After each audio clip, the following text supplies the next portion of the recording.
assumptions overnight. I mean, you're British as well, so.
Michael, nothing.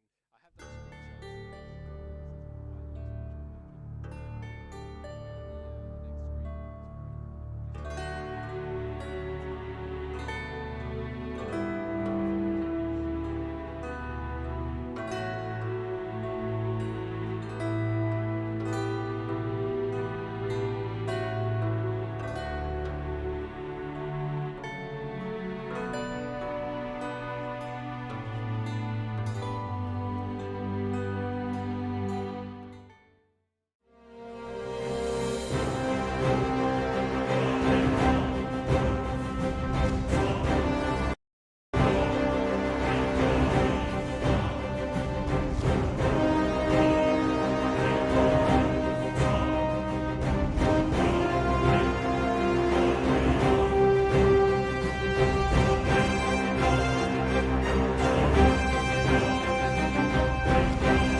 Hello everybody and welcome back to the Masters of Universalis. I'm Michael and I'm joined, of course, once again by the wonderful Battle Pope. Yeah, hello everybody.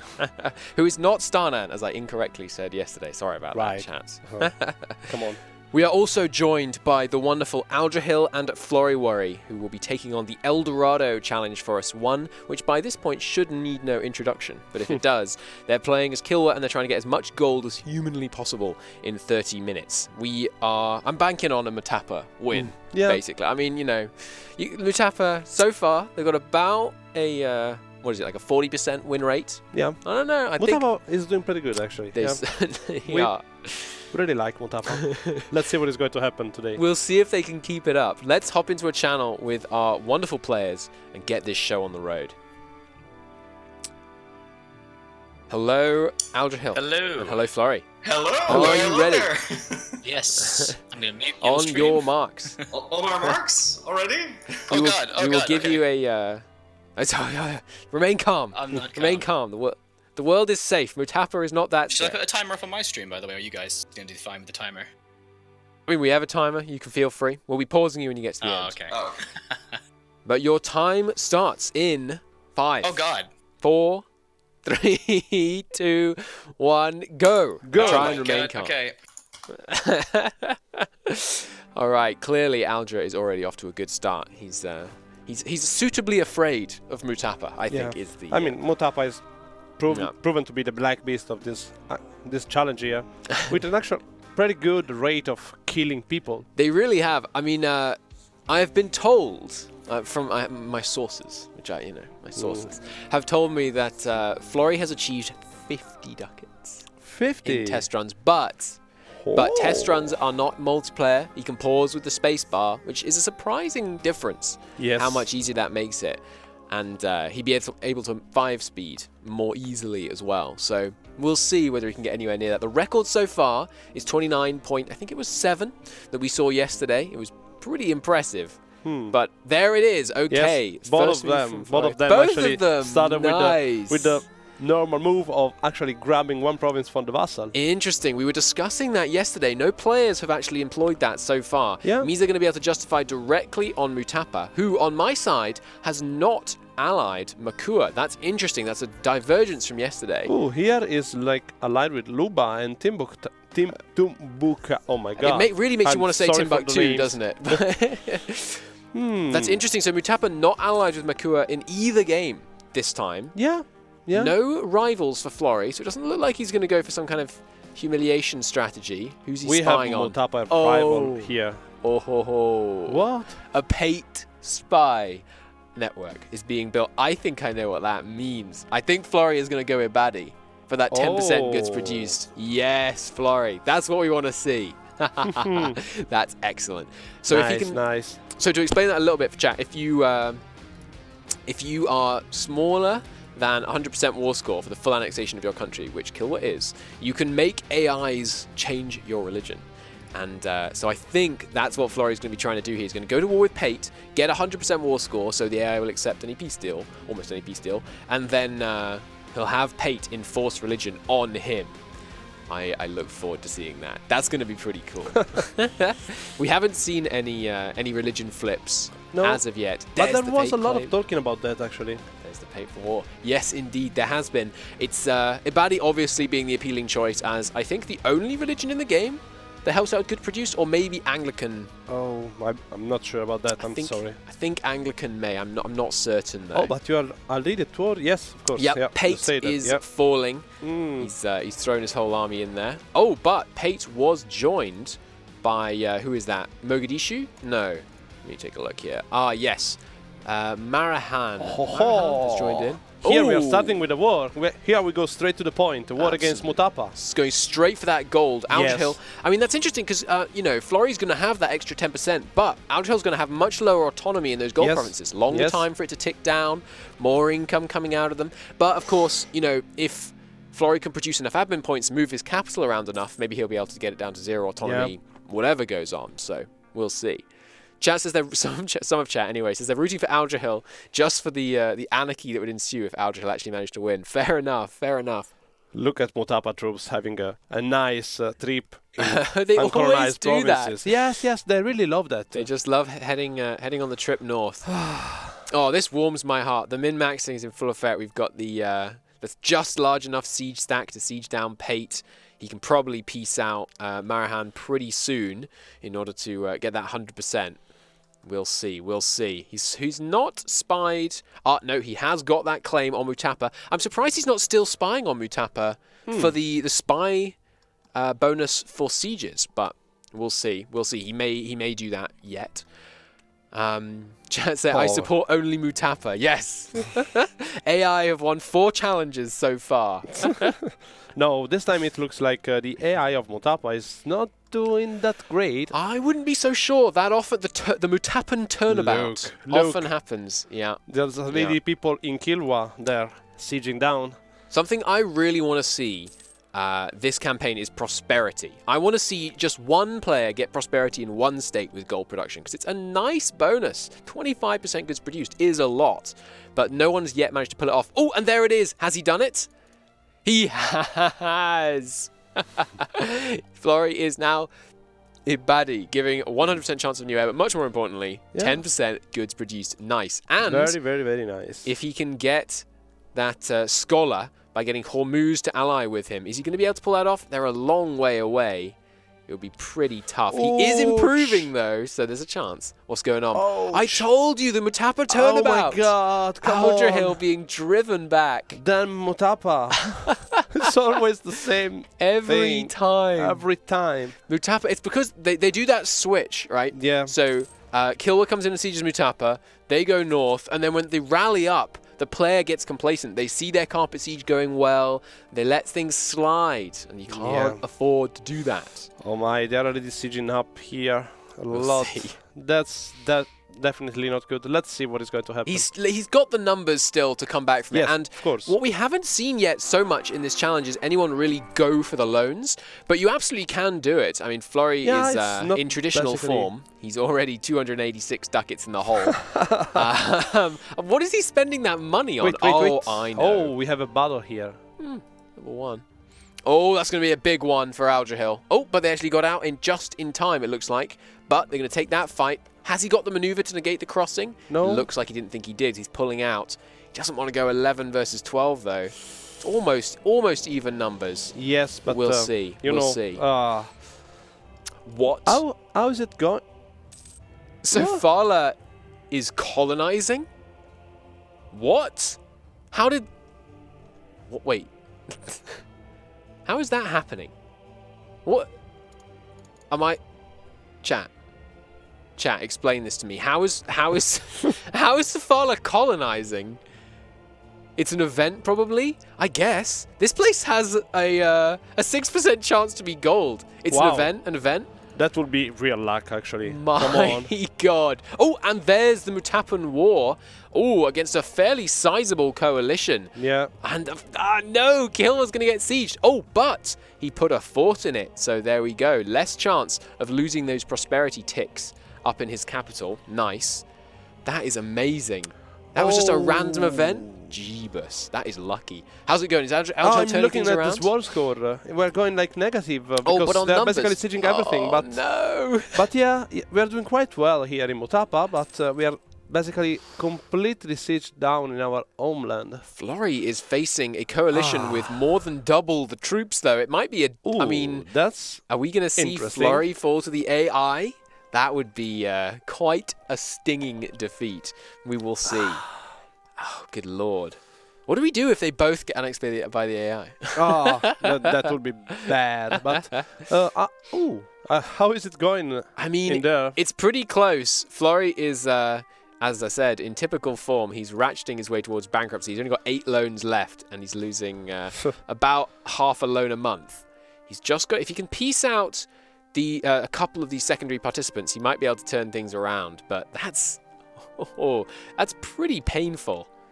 He's certainly in a tough spot, but we'll see. He's renowned for getting out of tough spots. That coalition looks really bad, actually. It's pretty bad. There are, like I say, significantly more than twice his number of troops arrayed against him. He hasn't got his subject alongside him or set with a focus yet. So they're probably just going to be destroyed by some of these superior armies in the south. But we'll see. We'll see. Where did Florry get AE from? No, coalition is being used in the colloquial sense there. We just mean a collection of powers, not a conventional EU4 coalition. No, yeah, actually, it's going pretty good, I have to say. Even if all of those territories here are under siege or occupied, but still they are winning, and they actually sized down their troops. Nice, since since the beginning of the war, yeah. So yeah. Oh, and there's positive war score. Nice. Yes, very of nice. Very good. I think that. But that 4-stack in the south looks under threat. If they rally too much towards Aldrahill siege stack, lots of players have done this. They've left a few people down in Mutapa while the rest go and unsiege the capital. They look like they are looking badly down. They are staring. They're close though. That's only -7%. They're getting very close, and the reinforcements coming down from the north. Yes. Meanwhile, Florry has managed to get one person out of the war. Two actually, because that was a subject. Why did these guys also leave? Maybe he'd already got them out and I missed it. Numbers now looking much more manageable for Florry. Things turning around for our players at about the same moment. I like that. I like that. So he is storming north, trying to prevent too much devastation being caused in his capital area. Oh yeah, just chasing them down there. What's his? Yep, he's got Tech 4. Nice. Florry just about a year ahead of Aldrahill in actual time. No huge distinction there. Still with a level 1 dip advisor, which kind of surprises me. I'm quite surprised he's going for an admin advisor rather than saving up some of that money and maybe affording a level 2 dip advisor. I suppose he's trying to go after moving the capital more, tanking that autonomy. Oh yeah, that could be an idea. Yeah. We saw it. So we've seen. Oh, and the war is over. It and is. Aldrahill. Oh no. Won. Nice. Mutapa was not that lucky. They this tried. Time. Yeah, they tried. They put in a good effort, and he's got all the gold provinces. Nice. Yes, very good. I'm really looking forward to see what is going to happen, because there is quite a bit of war exhaustion, a bit of loans. He's got some manpower in the bank though. He's got a decent cash reserve. You know, it's going to enter phase 2 at this point, and managing to do that in just 11 minutes. Aldrahill's got a lot of time to just unpause and develop and make time go real fast. Whereas Florry's still got a bit of fighting ahead of him. I'm just. Oh no, it's fish. Oh well, still. Oh, it was it's a good attempt. It's a good attempt. That would have been maybe a little too lucky. Especially with Ford freaking. Oh my god, started with Ford. What the hell is that? That would have been quite something if that had gone gold production. Would have been cheating, come on. It would have been Florry magic, as chat is saying, yeah. Okay, so Florry now bringing his army south. Looks like we're going to see a double Mutapan knockout in this one. No luck for the AI. We may see them resurge in later challenges, though, of course. We'll see. Oh, we'll see. Rebels sieging Kilwa. Oh no, that sounds really bad. Yeah, I mean, we are going to destroy them, but still. Meanwhile, unfortunately for Florry, he did get a bit of devastation in his northernmost province, not quite in range of the devastation-reducing effects of his Kilwan fort. I don't know, maybe there's a case to... well, no, he can't return the province because there's no one else with a core on it, but I suppose he might still be able to get devastation, get prosperity up by the end of it. Has he... he's got a 3-dip air. How is your air looking? How's the air looking on your end? Have you got an air yet? No, So an air, you know. Oh yeah. Yeah. Okay. 3 as well. Okay, or is that one? No, not a pre-spawned one. Okay. Ouch. Florry now having a serious Pretender Rebel outbreak in the capital, but his fort should be able to prevent that hitting his capital too much. But devastation growing in his capital state, that's not what he wants to see. No. Especially in a time when he hasn't managed to knock out Mutapa yet. We will see. We will see. I mean, yeah, he's... And obviously his economic situation is being seriously hampered by the fact that all of his provinces have the wrong religion. Oh, I didn't notice that. Having wrong religion, of course, is lowering his goods produced by the same amount Ibadi actually increases it by. So he's going to need to convert these gold-producing provinces before he sees any kind of benefit out of that goods produced. I mean, these ones in the south, of course, are fetishist anyway, so he wouldn't have been seeing the bonus there. But his capital, it's going to be expensive to convert, especially if he devs up the gold, which he has done a little bit. It's going to make it more expensive to convert. Oh, no, his capital already has converted? Of course, excuse me. Because when you force convert someone, yes. Yeah, excuse me. Should know that, of course, when you're crushing the Protestant Reformation. Always important. Yeah.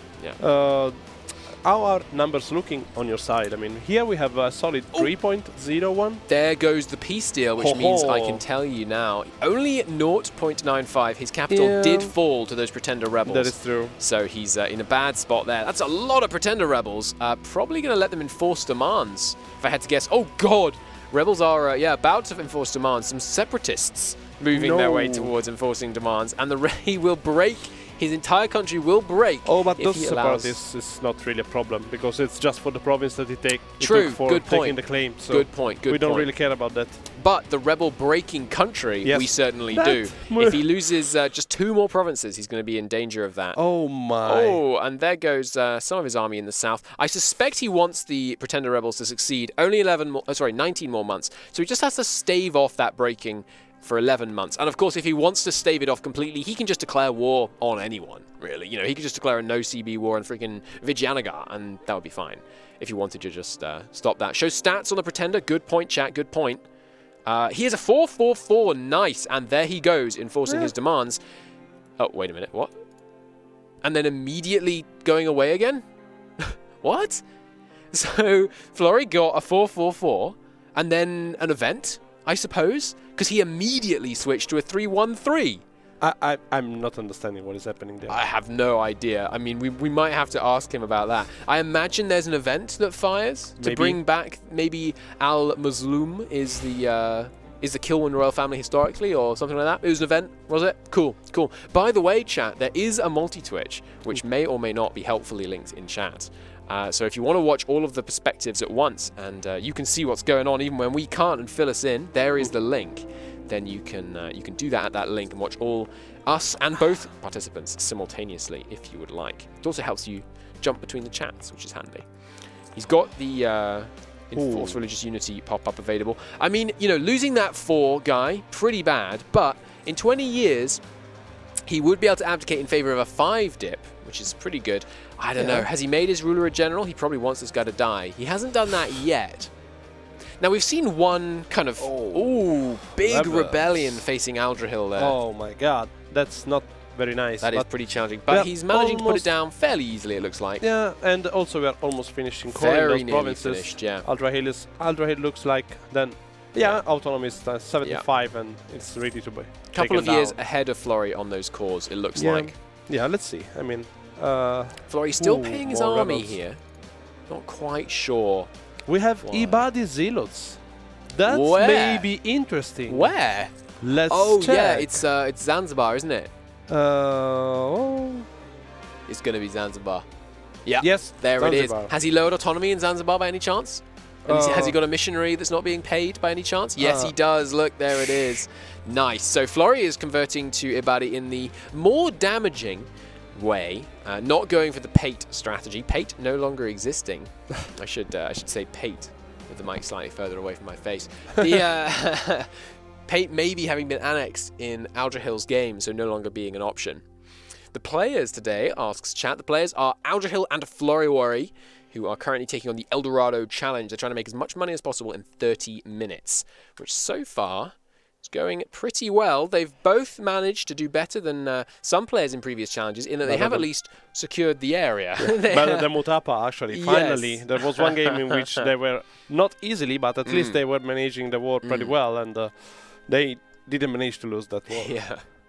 We've got a Cephalan integration coming in on my end. It looks like that final gold mine in the region is going to fall under Florry's control very shortly. And there goes Aldrahill beginning that same integration. Two fairly symmetrical games, apart from that Ibadi flip, which I have to say means that all being equal, I can't see how Florry loses this one so far. But you never know. Something else could happen. Another pretender could rise. And, of course, because Florry had that ruler change, it means he's not going to be able to abdicate as easily as Aldrahill will. Aldrahill can abdicate in just 10 more years, whereas Florry's got another 18 to wait before he can get that higher dip, higher dip ruler.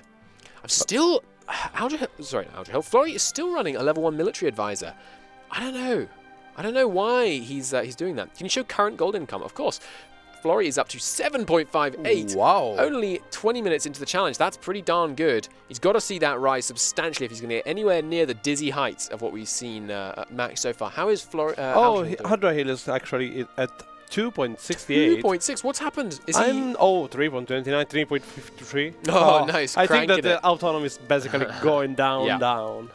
Oh, and there goes the cores for Florry. So now he can state these, full core them, start getting that autonomy under 75%. How is the dev in the capital? Up to 9 development in the capital. And obviously once Safala gets in, he'll have this nice natural harbour province that he can potentially upgrade, get some dev cost reduction there, and we might see that number get even higher.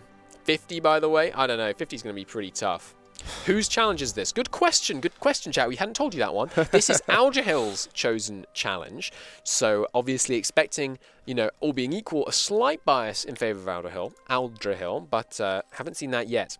There's that prosperity growing in the capital, but unfortunately, Florry's new ruler, pretty rubbish. So he's not getting it growing very fast. Only a 35% chance that it increases per month, but he has got that edict. I think that we're going to have a surprise very soon in here because I see Ibadi rebels in Kilwa, you know?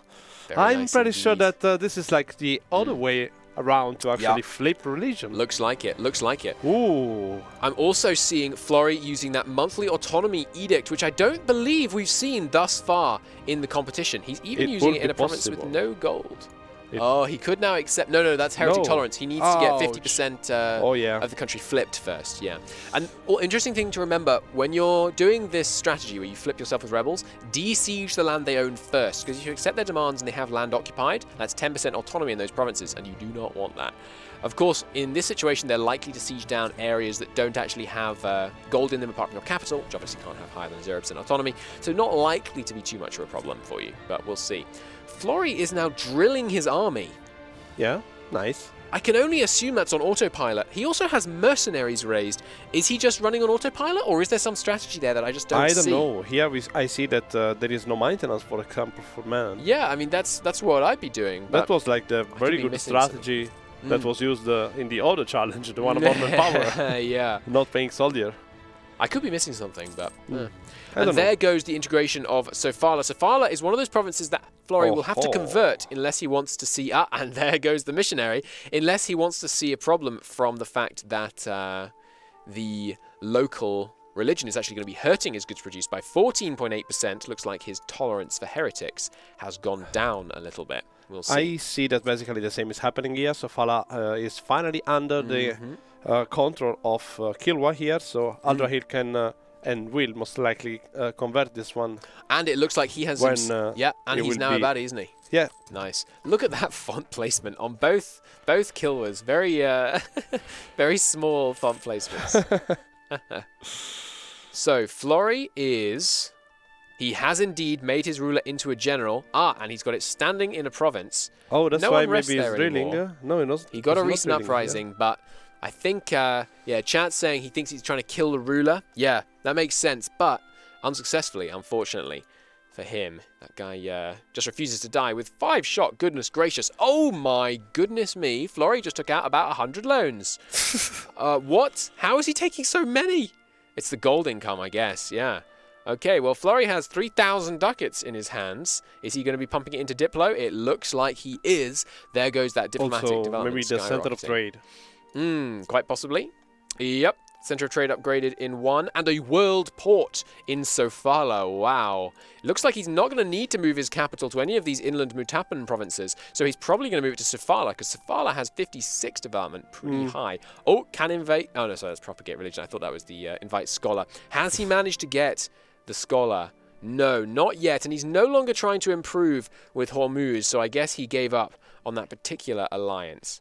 We will see. We, probably going to see a capital move to Safala so we can stack that world port dev cost alongside the capital dev cost. Nice play. Definitely a nice play. He's got a government reform. I think we established that the government reform's really not that useful for this challenge. I mean, you know, extra money doesn't hurt, but 20% inflation's going to hurt? Not really. It hurts your expenses, for sure. My goodness, he's down to 3,000. Sorry, 300 ducats down from 3,000. He's got that level 3 Diplo advisor, though, so he's cranking out monarch points, just trying to make up for this terrible Mohammed al-Muslim. How would you... Muslim? I'm not sure. Muslim. Maybe, but how is the current income by gold now? Current income on gold on Florry's side is 12.8. Not bad, but only 6 minutes to go. It's not going to hit a top spot at that rate. We'll see. We'll see. Here we have like just 8.82, but nice. Yeah, I mean, it's going to get better and better. I think I see that, yeah, the autonomy is going down. Very, very low. Yeah. Lower than Florry's, in fact, in those inland provinces. Florry looks to be... Oh, and there's the capital move to Sofala, and he's got a lot of dip ready to spend. Some of it going somewhere else. I guess he's putting it, some of it inland, planning on later, perhaps pumping it into the coast. Is there another modifier he could get on Sofala? Not that I can think of. Oh, yep, there goes the Sofala dev.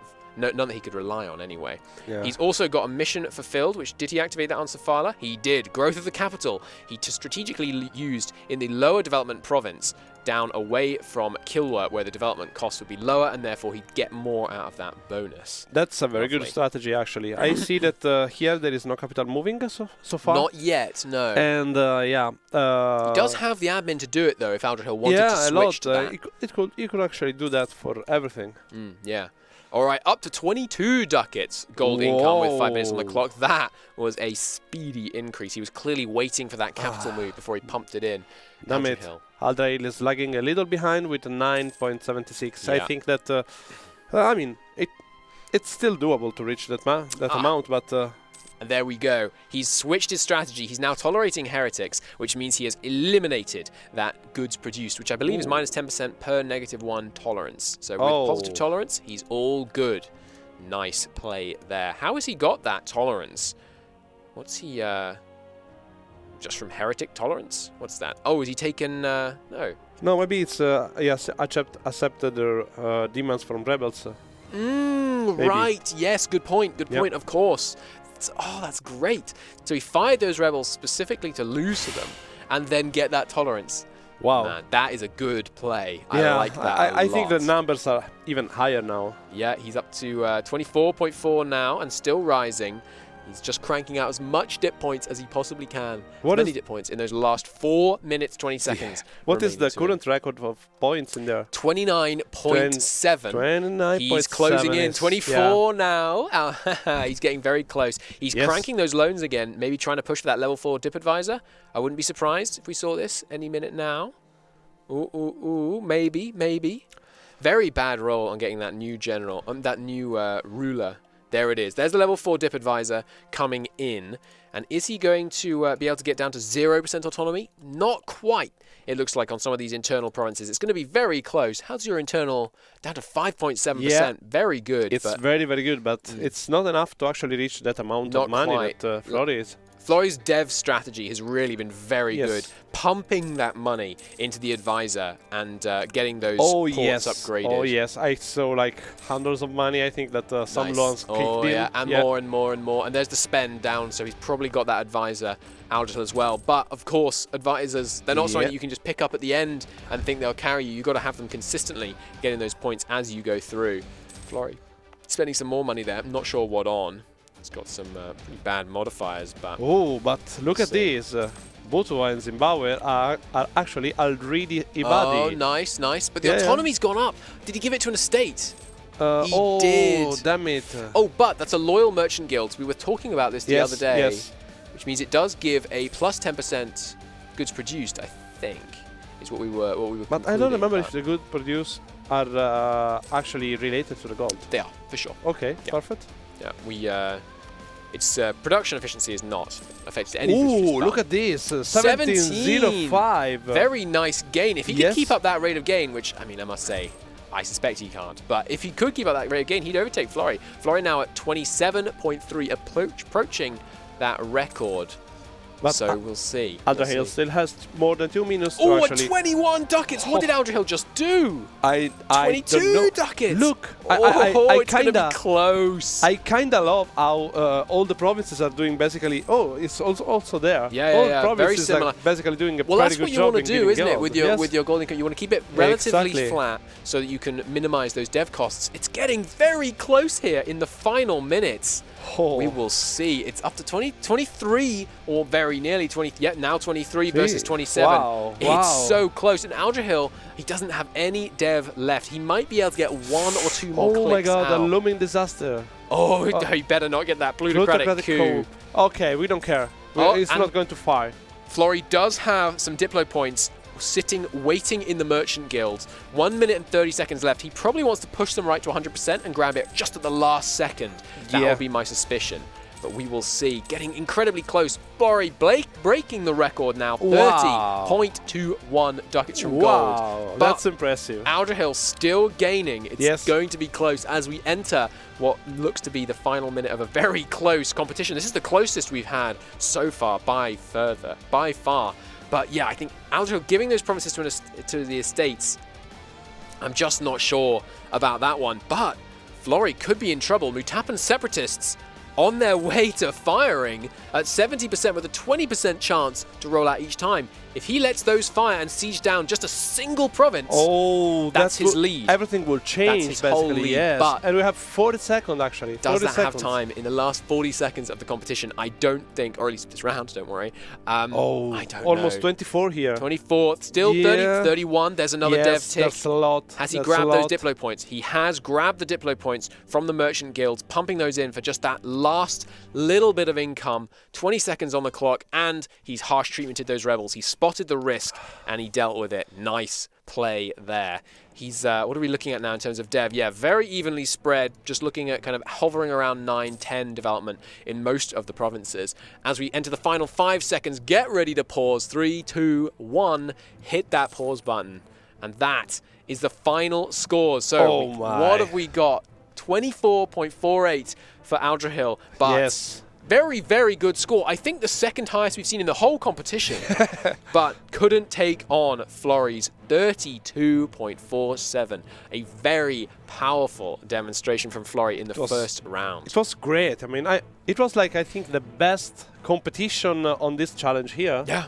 They were the best competitors so far. Yeah. I mean, let's jump in with Aldrahill and have a quick chat to him about what's been taking place. Hey, what's up? Hello, Aldrahill. Hey. hello.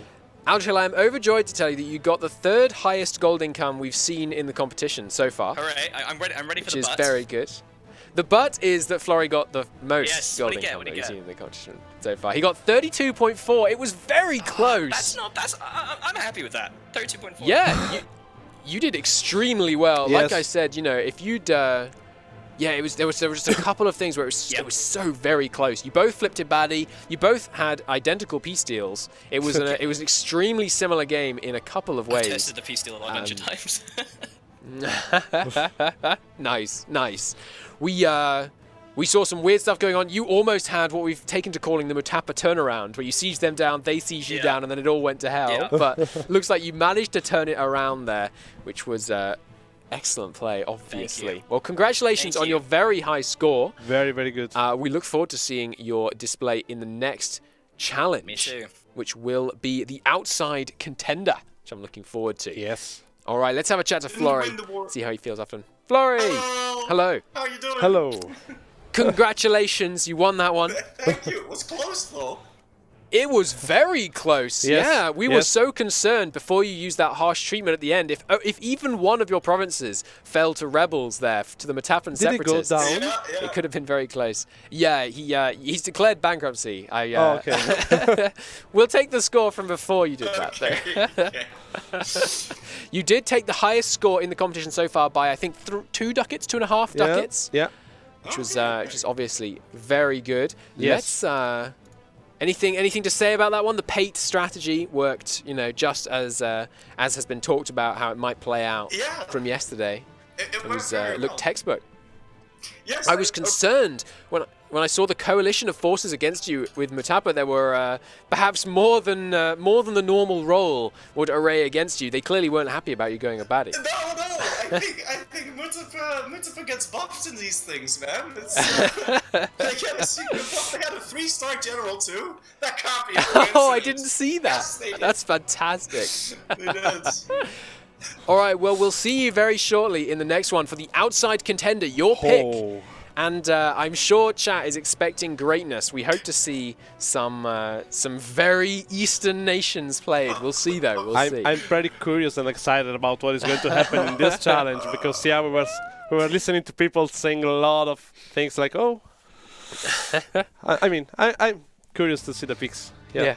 All right. Well, we'll see you in that one shortly. Awesome. So, as we're getting ready for the outside contender, the rules for this challenge are on your screens right now. Do not adjust your device.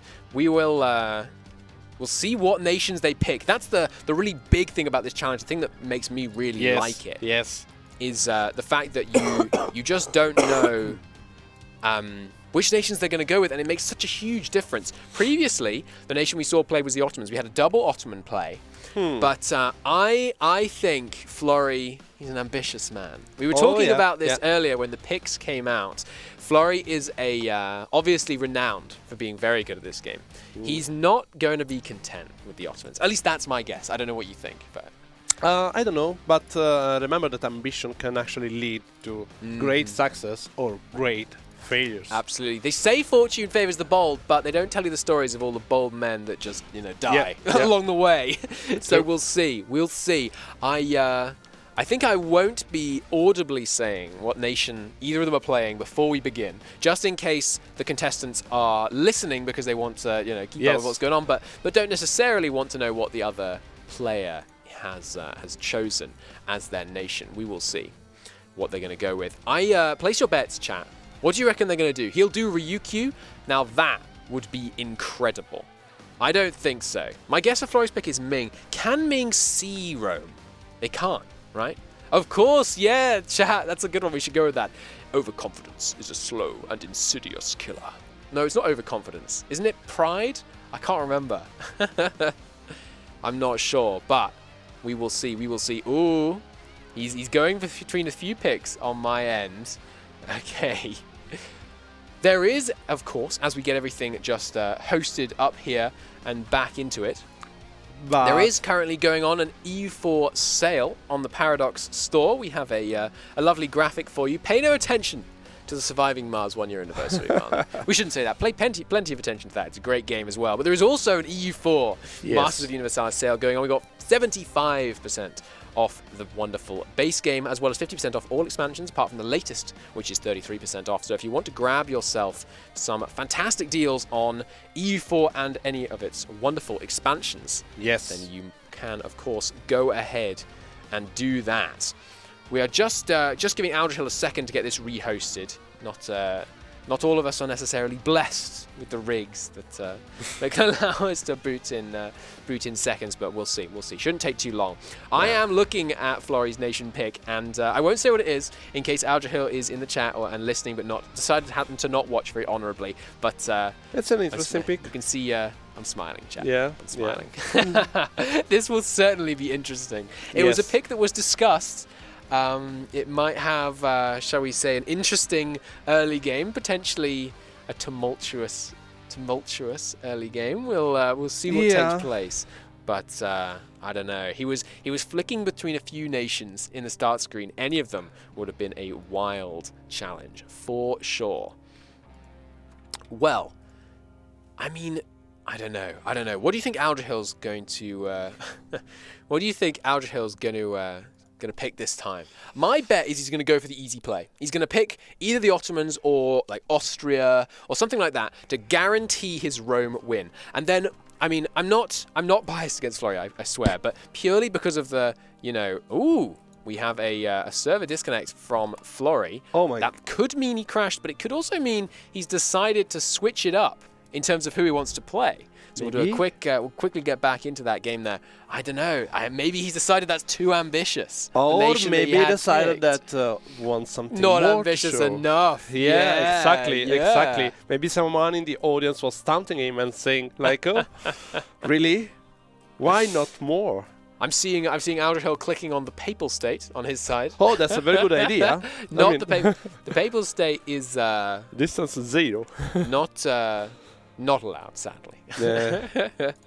Although it would be a funny one. Yeah. I mean, the battle pop is always fun to see, either as an enemy, as an ally, or as yourself.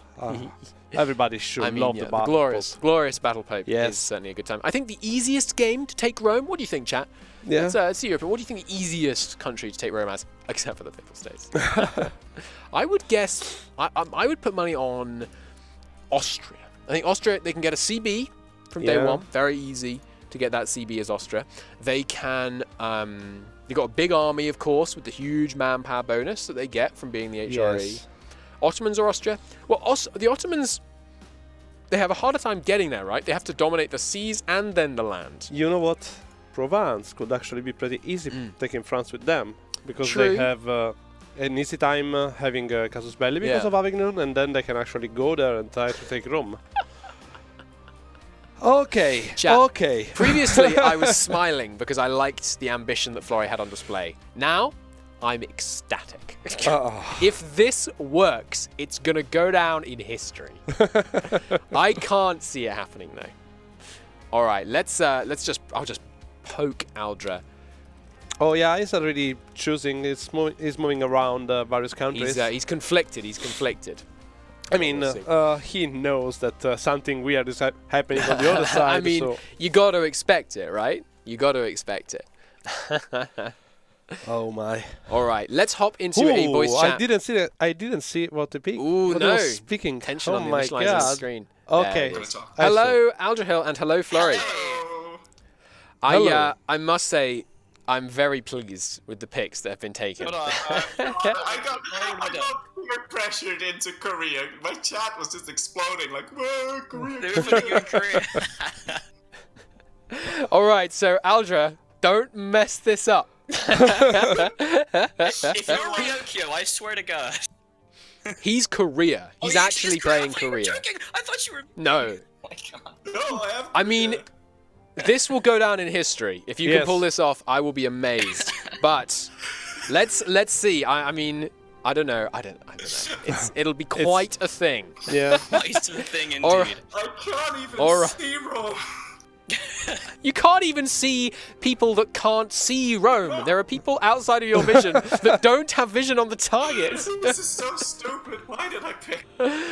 Oh my god. All right, well, let's see how you do with it. Your time begins in 5, 4, 3, 2, 1. Go for Rome. I mean, that's going to be insane. Oh yes. Oh yes. Oh yes. If they can make it, if he can make it, rather. I mean, Aldrahill, obviously, he's got the safe bet. He's playing the Ottomans. The Ottomans have got a huge army. I think... I mean, with the Ottomans, most likely, if Korea is not able to actually reach Rome in time, with the Ottomans, you can just stay there and you win. Just be very calm. Yeah. But still, I think that what if they arrive? So you actually can't play calm right now, because if Korea and Florry manage to arrive to Rome, that will be humiliating. It's true, it's true. Yeah. Just to remind chat of how exactly this challenge works. If you're playing the same country, it's a real-time competition. Who can take Rome first? Because they're playing two different countries, the country is furthest east by our metric, which is fairly simplistic, but it works. The country that's furthest east, if they both take Rome, that country wins. If neither of them take Rome, the country that's closest to Rome wins. So if Florry takes Rome, even if he's only got a second left when he takes it, and Aldrahill takes it in the first 5 minutes, Florry does win. But even if Florry gets all the way to Naples and Aldrahill takes Rome, Aldrahill wins. Yeah. Right. So it's an all-or-nothing gamble. It's just a huge play from Florry. Let's see what he's doing with his monarch points. He's focusing admin, I guess, trying to get... I can't even contemplate what the strategy is going to be here. No. I mean, he's got to get an idea group so he can take exploration, you would think, right? So he can start moving over here. Or is he just going to steal maps? I mean, I don't know. I No idea. I have absolutely no idea how we can manage to do anything from there. Yeah. Here I see like something that can be considered like the normal strategy. Yeah. There's a claim on Aragon. Spy network on Aragon to take something to go to war against Naples and then try to go straight up to Rome. So yeah, he's moving his men as far west as he can. It looks like he's going to be buying maps. Is the strategy here, which makes sense, obviously. So he's going to have some men because you need them adjacent to the area you're buying maps in, of course. So he can buy those. I mean, still though, what's the? I mean, there is a sequence of things you can do to get ridiculous coring range. You've got to vassalize, then like vassalize next to your vassal, and then annex next to your. There's some kind of strange sequence you have to do, but I'm not sure. Very complicated. It sounds really complicated, and you have a half an hour, and there's all the pressure of the competition. Absolutely. I mean, Florryworry starts with already winning one of the challenges. It's true. Once you've got that first one on your belt, you can take the risks. Exactly. You can take in more the second one. Yeah, and also think about the glory. Of course, the glory. If you could pull it off. What can actually happen? I mean, insane. The chat will be in flames. It will be burning in case it actually happened. It would be an incredible thing. Yes. If he could pull it off. I mean, we have a war here. And there is war against Kandar. Oh, against Kandar? Yeah, I mean, we're just doing the normal Ottoman playthrough at the beginning. Okay, I guess, yeah. There's the whole stuff in here, like Kandar, Crimea, Ramazan. I'm not quite sure about the wisdom of. I don't know either, but I see that we are still far from getting the proper spy network to get a claim. But he's losing manpower in a war that's just not relevant. That is true. That is true. And actually, he's not really having that much manpower. Well, he just got stack wiped on a 2-stack. Oh my! But I don't know. I really don't feel like that's going to give Aldrahill much. I suppose the other risk is Aldrahill. He's going to be a bit overconfident. Oh God! What? He just declared war against Zhang Zhao, and then immediately got his men beaten in a battle. Oh, damn it. He was probably doing that so he could black flag these troops. No, that looks like that wasn't intentional. They're on their way home. What is he doing? I guess he just needs the monarch points. Interesting. Very interesting. I suppose, I was thinking, if he wants these guys black flag, because then he can move them wherever he needs them to steal maps or buy maps. We have a claim now on Salento. There it is. But he's caught up in that war. I don't know. I'm very confused. He's helping Ming in a siege. He's losing men to random Zhang Zhao stacks. This doesn't seem like like a good approach. Oh, thank you, chat. Thank you for filling me in. He needs prestige. You can only buy maps if you have positive prestige, and it lowers your prestige. Okay, right, yeah. Right. Thank you, chat. Thank you. Very helpful. Amazing as always. No, I'm actually looking at his because here we have this war that is actually draining a lot of resources right now. And now we actually have a claim, so we could start doing something against Naples. But, well, I mean, Naples is still under Aragon. You could be hoping for that Naples break. We saw it, of course, worked out for Benjamin. But we saw it once. It's not that common. It's not very common at all. No. It's extremely unlikely, in fact. But there was most likely some kind of a bad event with prestige for Aragon. Yeah, that would make sense. Oh, looks like Korea is facing a pretty tough fight here in the mountains. Ming's reinforcing, but nope, he got driven back. Ouch, that's not going to help with the prestige. Nope. He's got those exiled units coming all the way back. They're going to have to walk all the way back over. I don't know. With 5 minutes of the challenge gone, Florry has made very little progress towards his goal. I'm very skeptical. I'm very skeptical. But then again, Aldra also not made much progress towards that goal. So not that much. We'll see. We'll see. Aldrahill looks like he's stuck in this war. I'm not really understanding why. Yeah, I mean, he's obviously going to get some land out of it, but the payback time on taking land that isn't your core, it's very long. It's very long, especially if you get some rebels. I mean, now the war is won, basically. Yeah. But still, I see it like a little, at least, like a waste of man. It seems like it. It certainly seems like it to me. Yeah. I don't know. It would be because it'd be quite a thing for him to fail and Florry to succeed. Yeah. That would certainly be quite the accomplishment. He's now got Zhang Zhao all to himself because Ming has peaced out in their war, taking nothing. I guess they were a secondary participant in that war. Just going in, sieging down some stuff so he can grab his prestige increasing war goal. He still hasn't bought any maps, but he has powered his way through to admin tech 4, rapidly moving towards 5, while also it looks like banking some points. Of course, these days, exploration is now a administrative idea group, which is going to slow him down a bit, because previously, of course, when it was a Diplo idea group, he could just stock up a bunch of Diplo points while taking that admin tech, but now, you know, a bit more costly. Yeah. A bit more costly, so we'll see. He's, now having no problem against Zhang Zhao, and not least because the Yeren in the north have opportunistically decided to go after them. Looks like he's going to be driving them out of the south of his country soon as well. They're on low morale. I'm surprised he's not jumping on this stack. He's chasing it. And he's caught them there. Oh, but with the one stack first, so insta-wiped before he could get his men in place. And he did take the mountains penalty. He's going to lose. Oh and then a 2-stack sent in immediately after Flurry. It's all coming crashing down. Oh, my. This is the pressure of having to play really fast. You don't want to pause. You've got this big goal hanging over your head. It really can make even the best players, as we see here. We have a peace offer here, actually. Ramazan is offering a bunch of money. Not what you want to see. No, I mean, I understand that, but we should focus on... Oh, war against... Oh, Constantinople. Yeah, Byzantium. We're going to have words with Aldrahill after this. If he doesn't succeed after all of these wars, we're going to have some words. Because that just doesn't seem smart. He's not gaining anything from all these wars. Florry taking fight after fight in the mountains, but of course, do remember, as a horde, Zhang Zhao is 25% lower shock damage in the mountains, so it's a toss-up.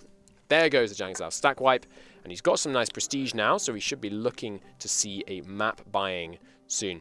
What are the exact rules for conquering Rome? It's quite simple. You have to own Rome or have a subject own Rome, and the subject has to not be a tributary. That's it. Ooh. And you've got 30 minutes. He's being sieged down by Crimea now. Come on. Aldrahill, you're just wasting time, my man. What are you doing? 21 prestige, that's enough to buy 2 sets of maps, well 3, before you actually go into the negative, as long as it doesn't see too much tick down, which of course he's going to get. Wow, he's actually getting 2 positive prestige per year. Not bad. At the moment. That is impressive. How has he managed that? He's got the advisor. Yep, he's got the advisor, of course, right. Elaborate court life from an event, national epic from the event. Nice, very nice indeed. So he's actually going to be gaining some. Peace. Oh, peace finally. Took one province off Ramazan. One province. Well, of Kandahar even. Why? I mean, that's just not worth it. I don't know. I'm not sure. But I don't know. Well, let's see. I mean, there goes the now it's getting basically all out of Byzantium, but he's also letting his opponents build those alliance networks larger and larger. What is the Aragonese alliance network looking like right now? Oh, Austria and Savoy. Oh, that's going to be tough. That is definitely going to be tough. Facing off against Austria and Savoy at the same time, along with, of course, Aragon, that's a very large fleet. We haven't seen anyone take down Austria in this challenge yet. The only person that got dragged into that simultaneous war against Aragon and Austria actually ended up losing and being beaten back to the homeland. Of course, he does have longer, so Aldrahill, he could just spend the next 10 minutes, you know, speed 5, gain manpower, no problem. But I don't know, it's still going to be tough. Yeah. Meanwhile, we have some Floridian, I don't know, Florryworry's troops heading west. Looks like they're getting ready to buy those maps. He has improved relations quite significantly. He's got the prestige. Oh, and there goes. He just lost 20 prestige, but I don't see any new maps. Huh. That's confusing. Chat, did you understand? How are the Ottomans allowed? What do you mean?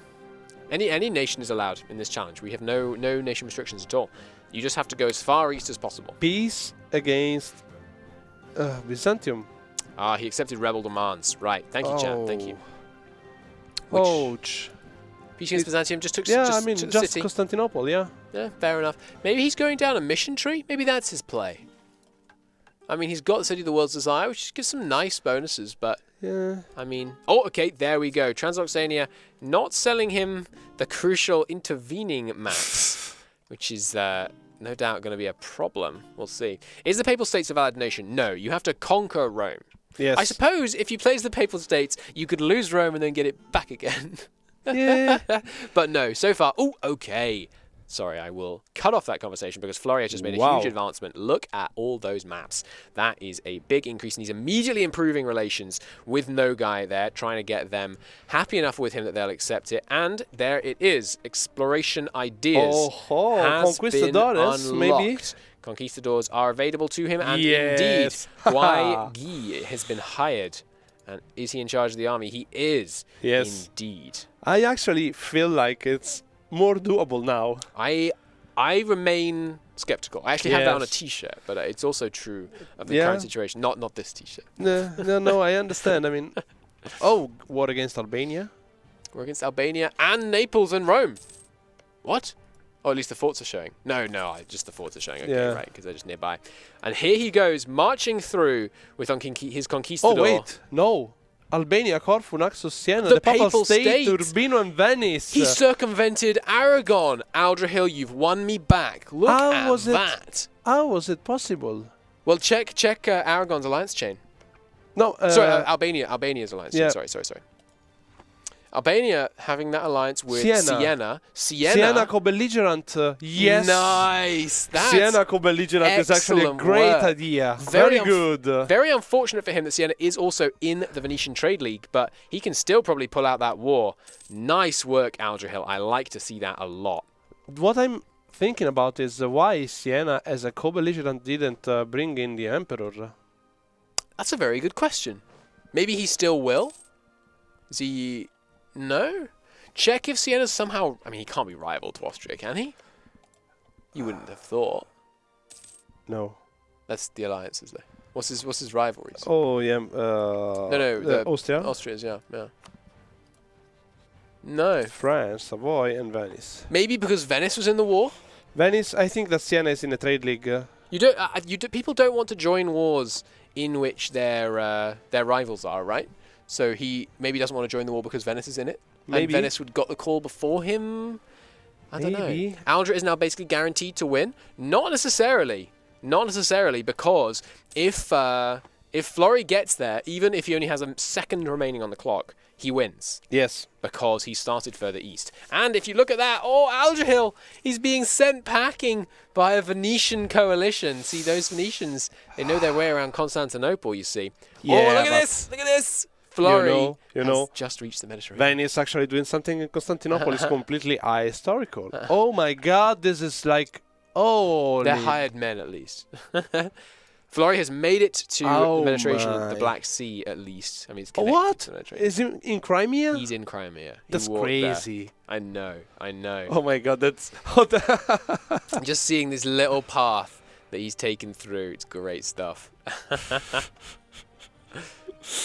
Venetian Empire intensifies. The Venetians doing good work against Aldrahill there. Yes, actually. But I don't know. Florry has used half his time, so we'll see. This is slightly worrying. He's got a lot of good forts in the area, though, so he's got a good opportunity to drive them back and still pull this out of the fire. He's also got good manpower generation as the Ottomans. Yeah. I mean, we are at 0. But he's got a relatively good tick-up, relatively at least. Do we have professionalism or something? No, I don't think so. Oh, he does. He has enough professionalism to put Sakan standards at least once. Yeah. He's creating his own Silk Road, the little conquistador that could. Yeah, I like it, chat. All right, come on, Florry. Where are these guys going next? I want to see them carve their path. Look, they even look badass. That's a great unit skin. I really like those little segmented armor plates. Oh, looks very cool. Panic button here. Oh yeah, raising up those mercenaries. There are the loans. Yes. Nice. How many? Let's see. Quite a few. Florry, just 6, not that many. Florry's sitting at about 12. It looks like he's cranking out what? I mean, Diplo points. Why does he need Diplo points?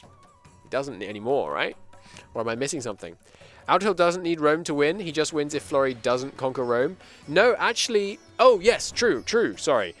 Because, of course, Aldrahill is closer to Rome without even conquering a single province. So, but look at who is arriving, saying hello to Poland. Go. He's buying maps. Hungary, in a personal union under Austria, he better hope Austria isn't allied to the Pope. Yeah. That could cause some problems, certainly. Yes. Oh, dear. That Polish unit skin also looking pretty cool. Oh, no, look at this Oh I mean, my god. It's a big problem that Aldrahill's facing for sure. Yeah, I He mean, needs this to war rally up his didn't men. really look like something Well, the difficult, but the problem was that he was already draining his forces in Yeah, 2 wars before. And the Venetian Trade League is not to be messed around with, because that base 10,000 manpower and tax income that every nation in the game gets means that those small countries, especially the Italian ones that actually have decent manpower, decent development levels, pretty powerful when they get in, when you get them in large numbers. He's moving in though. He sees the border of Austria. Here he is. Oh yes. He's found Vienna. Can he persuade Austria to let him in? Oh my, look is at the question. Balkans. Look at, ouch. Look at that. He's getting sieged a lot. He's moving his men yeah. over in dribs and drabs. He can't be doing that. He mustn't lose Constantinople, or he won't be able to cross that strait. He'll just be stuck on the Anatolian side, and that would be a bit of a disaster. He's improving, and he gets the military access. Okay, battle for Constantinople now. Oh, this looks is like going that's to going be to go his interesting way. to see. Nice, nice. Ah. He's got a tactics disadvantage, though. That's not going to help him. Ouch. He has the points for the tech. Aldra, my man. You can't play lax just because you know Florry is a long way away, because he isn't. He's in freaking Steiermark. Oh, my lord, look at it this. would be nice to actually tell him how he's arriving, so, because Yeah. just to make it a little spicier. No, Chat, but we just for should your not. Aldra is saying in our Discord, so this is the worst he's ever played. So don't judge him too harshly. And there it is, his first glimpse of the Mediterranean Sea. The Pope. The Okay. Pope. Oh, the Pope being driven back. It's okay. Oh. It's okay. Poor Pope.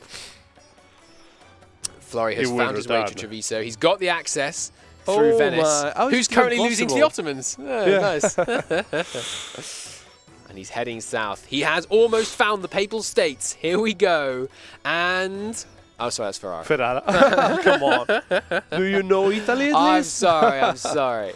I am kind of offended. by Now this. he's almost found the Papal States. There we go. Romagna. Yes, Romagna. Romagna. Oh, really? Okay, Yes. Romagna. All right, I'll try and remember that. And here we go. He's heading south. He sees Rome. Target Oh acquired. my, oh my. Do you think that he's going to declare now? I don't think so. I mean, No, he'd black flag his men. He needs yeah. to... Return back. He's finding all the land now so that he doesn't get that terrible movement speed when he's actually fighting them. And now, I suppose, what? He sends his men home or disbands them, declares, oh, chat, are you ready? We're going to take a look at the Papal Alliance chain. This could make or break his whole campaign. Are you ready? Not that bad. Aragon and Mantua, not that bad at all. Actually, it's pretty lucky. That's about as bad as you could expect realistically in a Papal Alliance chain. I mean, obviously Aragon, they're beefy, and Naples is still under Aragon. That's a strong grouping arrayed Yes. against him with 10 minutes to go. It'll take him 5 minutes to walk his army over here. Oh my god, here the situation is terrible. I mean, a lot of land is occupied by the enemies, and they didn't even move their troops on Italy. That's pretty bad. Yeah, yeah. I With mean, 10 minutes on the clock. I can feel like the tension in there. I feel you, Aldrahill. Oh, you, Florry, you clever boy. He's going to avoid them being exiled by having them sit in the freaking Urals, which is not owned, and therefore shouldn't black flag him, I think, if they are commanded by a conquistador. Is that right, chat? I'm not sure. I'm not sure. Those are the kind of mechanics that I will never use in a normal game. Yeah, yeah. How will Florry get to go? Will he become the Great Korean Snake? I think he intends to vassalize them, which does count. As long as they are a non-tributary subject or owned, that counts. But look, he's getting all these men rallied up, quite the force. What has he got at his disposal? 25 regiments. Oh, Wow. no! But there go 3, lost to an unfortunate rebellion of Great Horde pretenders. Neither of them are going to take Rome. I wouldn't count Florry out Look at yet. that fat. That That is snake, glorious. I like it. I like it. In fact, you know what? I'm gonna screenshot that. That snake deserves to be preserved for posterity. Yes, yes. All right, here it is. Here's the army he's assembled, currently suffering nasty attrition. And there's the war declaration on Venice. Wow. Interesting. Oh. This man is very intelligent. So he's declared war on Venice, which calls in Aragon and Mantua, separately declared war on the Papal State, which puts him just at war with the Papal State. He then surrenders to Aragon, and he's just at war with the Papal State. Yes, That is what I'm talking about. Oh my god. Like it. Oh my god. I like it. I feel like this is happening. This is actually I think happening. It might be. Of course, those defensive calls from the Papal State can still go out for, is it 60 months after the war begins? I don't remember. The AI gets a -1,000 after something like, I think it's 60 months. Chat, please help me out. Is it 60? Chat is going crazy. 200 IQ, 4,000 IQ. That is a very good play. I like that a lot. It's 30 months. Okay, thank you, chat. Thank you. So, I mean, that's such a good play. All he has to do now, wait 30 months.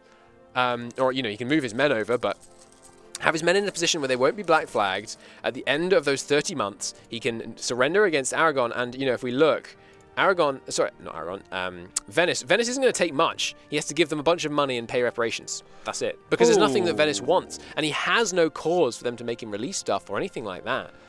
Interesting. Here, I see that Venice is no more in the war, and that is pretty interesting. Oh, I nice. don't know Venice has been kicked out. Looks like Aldrahill is back on track to take Rome. Yes, 7 minutes remaining. It's going to be close. Yeah. It looks like Oh Floria's going my. to pull it off, though. That is insane. Taking Venice would probably be enough to win. It's a good point. If Aldrahill doesn't take Rome and he manages to take a province in Venice, that would be okay. But I don't think he has any intention of fighting this Venetian alliance. He's facing numbers many times higher than he has. And really, he has no reason to face them. What I think he's going to try and do is put himself in Romagna. I'll keep trying on that one. And then just peace out with the Venetian alliance. How's he going to get to Romagna, though? Because Mantua is at war with him. He's got that zone of control to deal with. We'll see. We'll see. There might be some more funny shenanigans we see there. Can he just surrender now instead of sieging? He could, but he'd get black flagged. And he's only got 6 minutes. Well, I don't think he has time for the round trip to the Urals. No, definitely. He's going to... Yeah, okay. He's pieced them out. Why wasn't he black flagged? Because... Wait. Because he was not in Venice. He was in Austria. With military access. Yes. Right. Okay. Oh my god, he had a siege in Rome. But he didn't wait long enough. Aragon and Naples are back in the war, and the Nepalese and Papal armies are rallying in Romagna. And they're heading south. Florry could yet find himself in hot water here. The situation there is pretty difficult, but here, finally, we are sieging Rome. Nice, good. Yes, so we are actually securing the victory. 5 minutes left. He's securing at least his shot at victory. Yes. Meanwhile, Florry is going for the siege on Naples, maybe hoping to peace out Aragon, but Aragon's not going to be that fussed if you siege down Naples. It's going to be, we were this close to greatness, it's not over yet. He might still pull it out. Yeah. It's going to be 5 minutes, 30 seconds on the clock, and he's got a force arrayed against him of triple his numbers. Could come blasting down the Italian peninsula at any moment. There he goes. He switches off Naples. He knows that there's no greatness to be had from Naples. What he needs to do is take Rome. Aldrahill has it paused. He's looking at his peace deal options. Yeah, most likely. Let's see if we can actually take Rome. Ongoing battle, so I'd say it was unlikely. Yeah. Yeah, but still.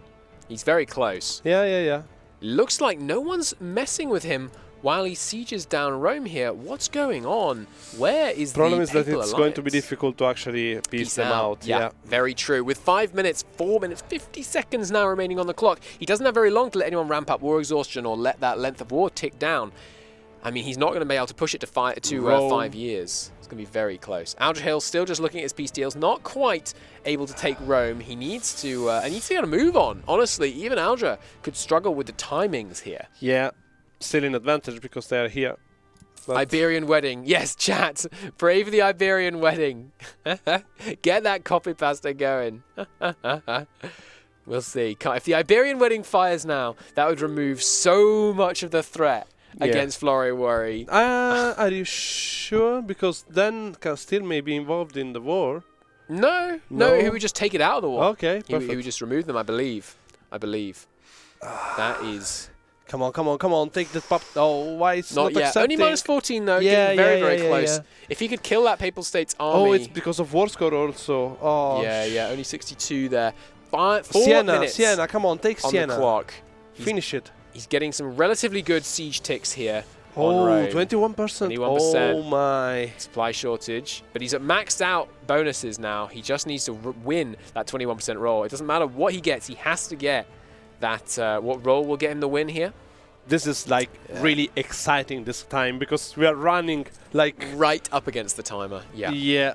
Absolutely. 3 minutes and a half, more or less. He's got to roll that 1 in 5. One of these times. Wait, he just made progress? How the heck did he make progress? Oh, because the garrison level actually fell. And there it is. Yes. Siege of Rome fallen. But, I mean, if we look at how much trouble Aldrahill's piecing him out, and he doesn't have to worry about Aragon. And with only 3 minutes on the clock. And look at that army that's just showed up to face Florry. They're charging in. Oh, is this the end? It might be. Oh, no. Oh, this could be... Whoa. Oh, and there it goes. Aldrahill has taken Rome, and he's got it paused. Nice work from him there. Yes. But kind of relaxed. Florry. That was glorious. I mean... He can't. No, there's no way to win now. He's going to siege... He could still win. He's going to siege Mantua. He's trying to piece them out. He's got them sieged, and the war's been going on a little while. They'll take the white piece. But we have 2 minutes and a half. And he needs to piece out Aragon as well. I don't think it's going to happen. But it was glorious anyway. It was glorious. It was a glorious attempt, but it's not over yet. 2 minutes. Yes. Iberian wedding. Iberian wedding. Think about what you want, picture it in your head, and then just project it into reality. Look at that Iberian 57k, man. Oh 57. My. Oh my God. He can't, right? Right. He may be able to. I can't see. I mean, I'm not like wishing Florryworry to win also this challenge, but it will be glorious to see that. Yeah, I mean, when you see these odds stacked up against someone, it's hard not to root for them. Exactly, yeah. Even if the odds were of his own remove making. the pause? Why? He's just coring it. He knows he's not going to get it taken off him. He can always pause if anything goes awry. He's going back for the Siege of Rome with 1 minute and 30 seconds. I'm sorry, Florry. You're not going to get a Siege of Rome done in 1 minute and 30 seconds. We were this close to greatness. Oh, and there comes the Papal States charging in. And no, his morale's so low, he's gone bankrupt. And it's all over for Florryworry. Sometimes you live by the Florrynomics, you die by the Florrynomics. Yeah. There it goes. Ouch. Ouch. Very impressive how we arrived to Rome. But he got there. Look at that map. But it is just crazy. It's amazing. All those little border that Rome. That was so close and yet so far. If the Iberian wedding had fired, it could all have turned around. But that bankruptcy was very hard. Very hard to recover from. It is like reverse Marco Polo on there. Like this huge trip back to Italy. All right. Well, let's call it there. I don't think we need the final 30 seconds to know that Florryworry is not going to get there. So that is a point for Aldrahill, bringing us up to 1-1. Yes. It's going to be decided by the final challenge. The final challenge, which is going to be the as yet unseen Manchukin challenge. Whoa. Which I'm looking forward to. It's going to be an interesting one. Oh, yeah. For now, let's get Aldrahill and Florry both in here and talk to them about their games here. Hello. Hey. You can't even. That's the entering line. Even. Hi, Florry. Hello. How did it go, Florry? Well, watching. It went less than stellar. He at one point did have Rome 100% occupied. Unfortunately, there were other occupants. Yes. Really. I was hoping to annul the treaty with Aragon and then attack them real quick. Just to like chain truce, break them to death or something, but it would all take too long. So, oh well. It was an incredible, valiant attempt. The snake that you have drawn across Eastern Europe rather, it's a sight to behold. That's for sure. It's great. That's true. Really. That's true. So with the scores on the doors at 1-1, we will have it decided by our final tie-breaking challenge in Manchukin. Manchukin.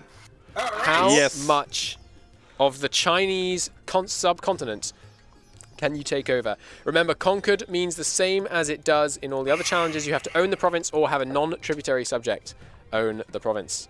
So let's get these things rehosted and see how you can do in the final deciding round. Good luck to both of you. Thank you. Thank you. Good luck. Oh, this challenge today is actually really, really exciting. Arriving in the end, right in the end, It to certainly see is. And who we've is the never winner. never Yes, seen before. with a challenge that is completely new. Yeah. That is amazing. I love it. I love it. So we're going to see them for this challenge. They're going to play as a Manchurian tribe. Yeah. And they have to conquer as much of the Chinese subcontinent as possible, which in shorthand, it's not quite true, but in shorthand is basically Ming, essentially, at the beginning of the game. Yeah. We'll see. It's going to be based on number of provinces that they own in that subcontinent at the end. It's not development. It's not any of that stuff. It's just the number of provinces they own in the Chinese subcontinent. So we'll see. I mean, can they take all of Ming? That would be the glorious Oh, that finish, would be right? amazing. I mean, how Yeah. better for Florry to redeem himself after his stack wiped by the Battle Pope than to take all of China in 30 minutes. That it would be quite great. a thing. Yes. Yeah, But certainly which tribe do you think that they're going to take? I feel like Zhang Zhao is the Yeah. easy pick. They got the highest dev. They got the biggest starting army. Yeah. There might be some, but I wouldn't have expected to be able to get from Korea to Rome. So what do I know? I think there could be anything Yes. going on here. Yes. We'll see. I will say Zhengzhou too, but I'm curious. I mean, they may try to have something exotic to We'll see. improve, We'll see. to more excitement. There certainly might be some kind of weird strategy going on. I expect to see Zhang Zhao very rapidly full annexing all the other Manchurian tribes, just coring those capitals so you can use the decision to form Manchu, which gives you cores on the whole region. And then from there, banners drive south. That's essentially your 3-point plan. But it's Florry, so 2.8 recurring or something is going to come out of no left field and throw us completely off what's actually going to happen here. We will see. So just joining in here with Florry, and he is indeed in Zhang Zhao. No big surprises there. Oh, So but while we wait for our players to all get ready, let's take another look at the wonderful sale that we have going on accompanying Yes. this Masters of Universalis competition. You can become a Master of Universalis yourself if you want. We have the base game at 75% off, 50% off all of the expansions except for the latest one, which is 33% off. If you want to grab some of those, there is a link being posted a few times in chat at the moment, and you can go to our store page. Don't worry about splitting your collection, nothing like that. Our store will give you Steam keys. It'll all be in one place, just how I know most of you like it. So there should be no problems there. The link is in the title of the stream, so you can't miss it. and most of those DLCs are amazing.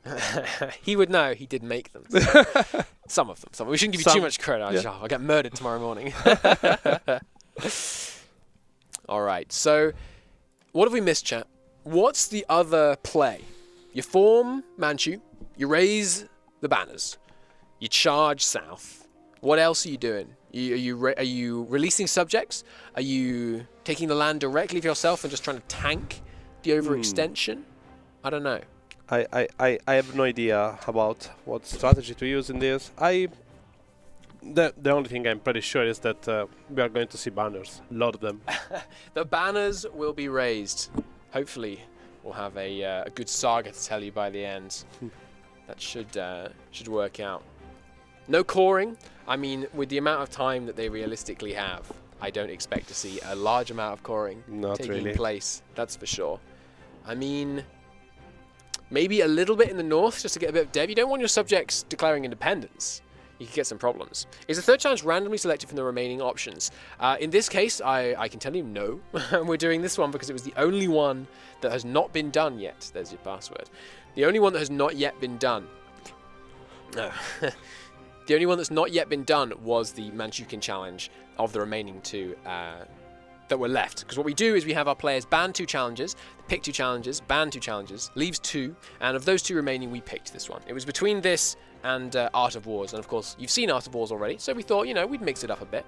We'll give you some Manchukian. Vassals are allowed. Non-tributary subjects count. Yes. They all count. Okay.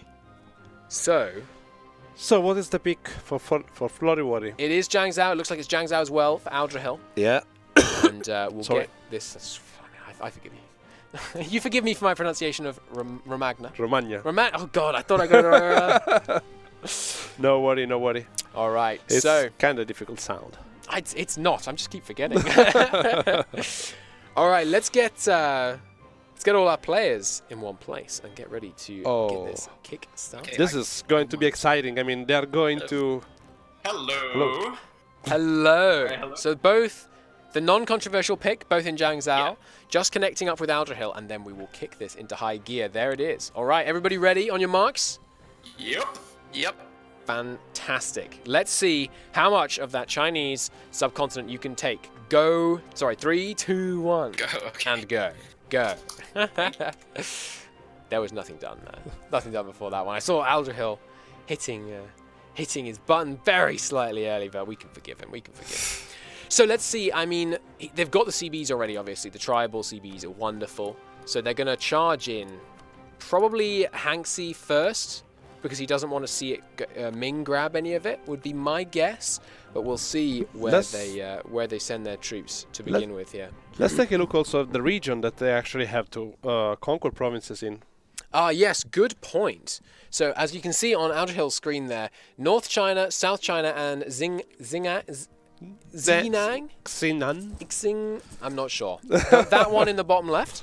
Yes. Those are all China. So any provinces in that region counts as points. Yeah. So let's see how they can do here. I mean, the extremely conservative estimate is they're probably going to be able to take this one, right?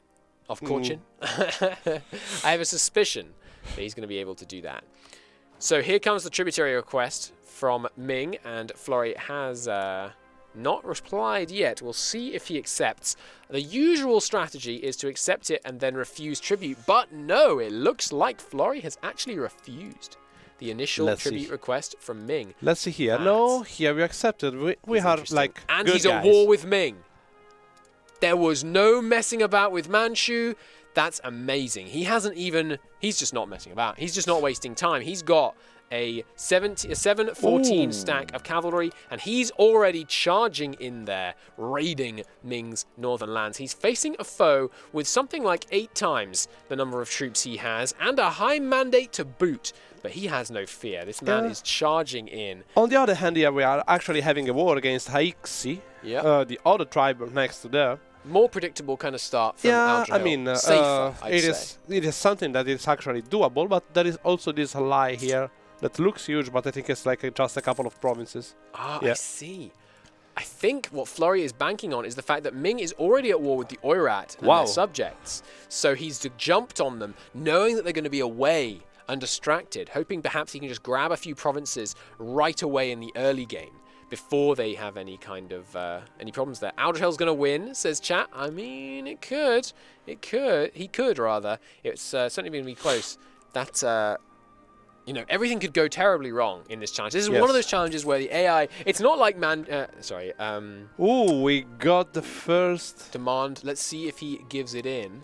It looks like he's saying no so far on surrendering any of those monarch points. Aldrahill, that is, of course.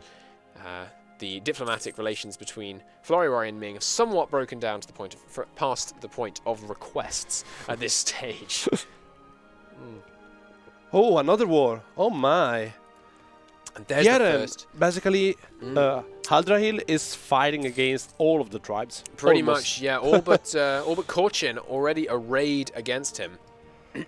Florryworry, moving down to that siege of Beijing, hasn't seen hide nor hair of a Ming army so far. Oh, but they are fighting against the other big opponents on the west.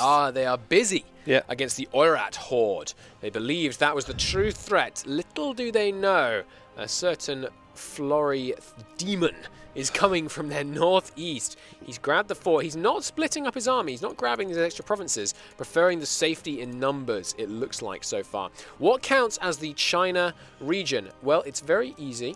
You go to the regions map mode, and if you hover over it and it says subcontinent China, it's in China. That's it. That's the only thing we have. Does Indonesia count? No. Taiwan does count. And all of these 3 regions here. South China, North China, and Xingnan. Look, Ming look like they are at war against Oirat here too. But Aldrahill is not taking advantage of this so far. It's just beating up all the other. Maybe he's going to go Manchu and then going down on the Mings. That's what I expect. The Ming army has shown up against Florry. He's moving to try and take advantage of that. Mandate still sitting pretty at 60. I'm being told that it's pronounced Chinan. Chinan is the... Chinan, okay, nice to know. I will forget this, you know, like Romagna. Yeah. All right, they're just squaring off against each other so far, causing that devastation, of course, very important to crushing the Mandate, as chat was just pointing out. Oh, I see that the warrior is he's going in the steppes. He's not going to get that river crossing because he's got the better general. Wow, that's a bold fight. Is he going to get the stack wipe? He gets the stack wipe before the reinforcements show up. Can he get another one? Wow. Is he going to win that fight? Surely not. Surely not, but he is. Oh, it's going to be extremely close. Oh, my. And he takes the win. My goodness. That's crazy. Amazing. Florry showing off the incredible power of the Horde units. In the early game, those steppe cavalry, they just have a ridiculous pip advantage over infantry that gives them a lovely bonus. Look at that. And the siege of Beijing is back underway. Ming sent packing. But the numbers are still heavily stacked against him. Don't count Ming out yet. Some mercenaries being raised, Florry going with his traditional loan-based playstyle. Currently taken 16 loans so far as his men charge in to reinforce his troops in Beijing. Let's take a look at Ming. Only 5,000 manpower left in Ming. If Oirat could just keep them busy a bit longer, we might see Florry facing some understrength stacks. Yeah, I see that Aldrahill is actually starting to take in land from the other tribes. Nice. Maybe soon he's going to form Manchu. Yeah, he just needs the capitals of Yerin and Korchin to be able to do that. Yeah. Is he coring all the land in Hangxi? That might tell us whether he's actually trying to gun. Doesn't really look like. Well, we'll see. We'll see. He's oh, that is unfortunate. What happened? The Hangxi actually got called in against Jiangzhou in this war. What? Why? How did that happen? They're not allied to Ming. I'm confused. They're not a vassal to Ming. They're just a normal tributary. How did that happen? Enforced peace. Oh my goodness. What? Not something you often see the AI making use of, especially when they feel like they should be in a much weaker look position. at this. Jiangzhou looking swole on Aldrahill's side there. It is not really helpful. I mean, it is, of course, helpful to get more land to prepare for the war against Ming. As long as you can actually form that nation to get all those nice free cores. It doesn't look like he's banking on the free cores, though, because he's coring more than he has to get that done. Hangxi dealt a swift defeat by Florry's cavalry units. They're instantly knocked out of the war after a rapid occupation of the territory. Wow. Swoles out? I like it. Beijing on the cusp of falling to the northern horseman tribes, beginning to show signs of weakness in those mighty walls. The northern capital soon to go down, it looks like. Oh, men on the Ming border. It looks like there are men that are ready to jump into Ming land. But he is still Ming's tributary. So he would going to break their tributary relationship after not very long. There goes Beijing as some more of Florry's men pour further south into the belly of the beast. And Ming is on 0 manpower now. We're going to start seeing understrength stacks. And of course, regiments at lower strength fight far, far less powerfully. So we'll see them begin to fall more easily. Unlucky. War against Mings. Oh, Ming. There it is. Yeah. What kind of war happened? Is it a... did he take a stab hit, or did Ming turn on him? I don't see a stab hit. A Jiangzhou war for the Mandate of Heaven. Nice. Yeah. Very nice. Aldrahill. Look at the difference. It's crazy. Getting in on the action. It's crazy. Less crazy than the one Florry found himself facing at the beginning here, though. And Florry, he's pulled it out. I'm amazed that he's doing that without taking any land in the rest of the Manchu region. Is very impressive. Let's see how it's going on. I mean, I already see the troops arriving on the border, and I like this. He's is Ming otherwise occupied in his case? Looks like Ming thinks they have the upper hand here. They most certainly do not, as they are decisively stack wiped. almost immediately, but they've got a lot of other armies around the place, which Florry is immediately charging into with those glorious horde cavalry units backed up by mercenary archers. Going to take extremely low manpower casualties with those cavalry on the flank doing all the work, and then the manpower is all being provided by those mercenaries making up the bulk of his forces. I already see like 21k men from Ming that are wandering around. I mean, what are they?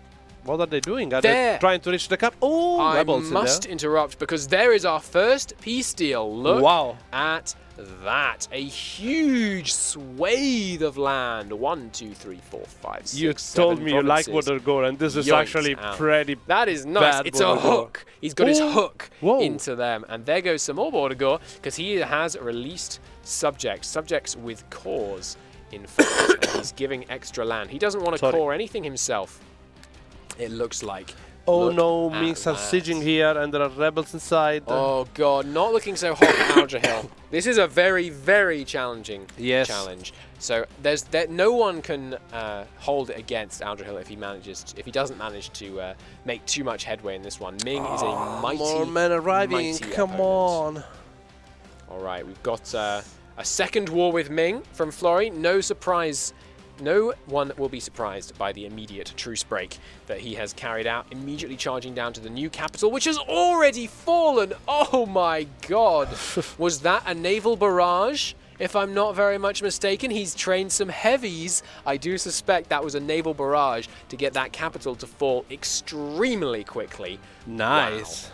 Wow. This is incredible play out of Florry. He's just using those forts in the north to tie down Ming's forces while he rampages. Oh my god, even on the sea the war is not going that good here. Ouch, ouch. Oh, maybe this battle is going to be won, but look at here. Ming troops are already sieging with their allies. And he's fighting them in the hills. The battles is not really where you want to be fighting as a horde. You can get so much more damage done if you can manage to not be fighting in the mountains. Florry is splitting his troops. He doesn't want to be sieged at home. How has he managed to do this and remained at a 75% manpower? This man knows the ways. His subject is getting quite a few sieges done for him. Pretty good. Interesting. It is a war for the Mandate of Heaven. He hasn't gone for the reconquest. He's not concerned about aggressive expansion. He is just in it for the thrill of the kill. There are separatists now in the south of Ming. That will weaken them. How are the numbers looking these days? Still pretty similar, 4-1 odds, but no manpower for the mighty mandate holder of Ming. He is lowering now. Their mandate is falling. Ouch. No. Oh, no. This battle was costly. He was fighting in the mountains again, just not where you want to be. As those no, tribes. I was fighting in grasslands. Oh, I'm sorry. I'm looking at the borders on my screen. Yeah, grasslands. Oh. You can't ask for better than that. I mean, yeah, he's definitely in a tough spot there. Looks like Aldrahill is going to be counting the number of provinces he can get in China on one hand, if that, from what we've seen so far. But we're only halfway through the challenge. This could certainly turn around. Florry could, go bankrupt and fall to rebels yet. It could certainly happen. Or a bad subject. He's going to be pushing to make a lot of this area under him in subjects. Yes. If it then he faced a big independence war at the wrong moment, could all come crashing down. Okay, this battle.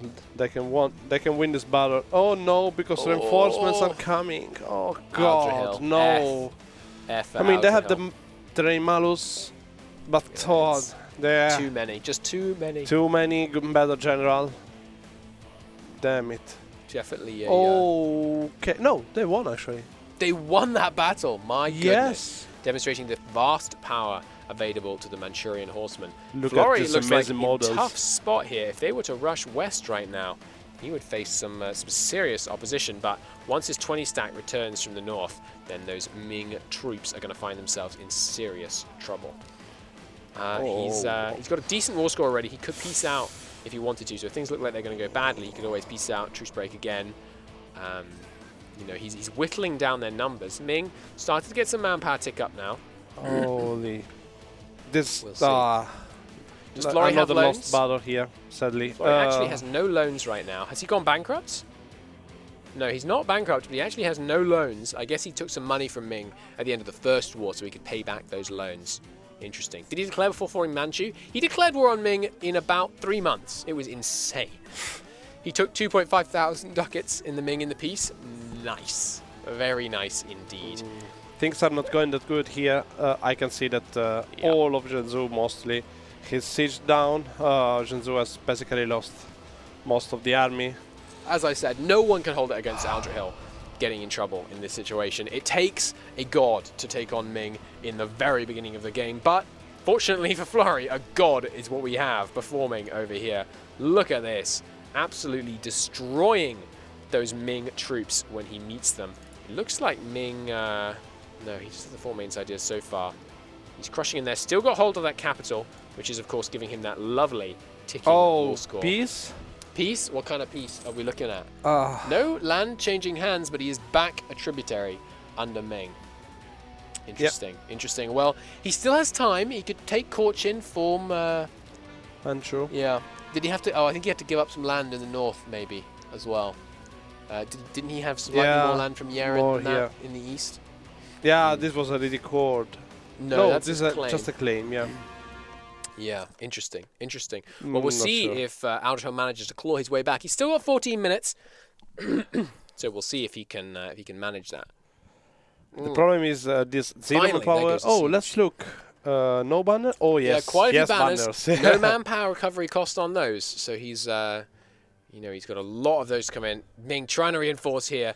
Probably going to be in time. Yeah, just about in time. Staving off that stack wipe, unfortunately. For that, but still, he's charging north. Yeah, just wiping out Ming troops whenever he comes across them. Oh my God, what? Ming has 34,000 men.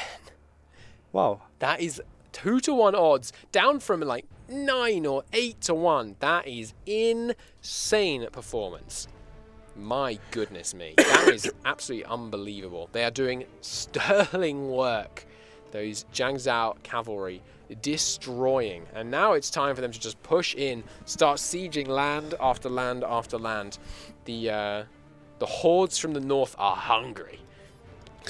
This is really going Flurry's way so far, with those stack wipe after stack wipe just annihilating Ming's ability to reinforce. Plus, no doubt, Ming now probably facing some pretty serious debt.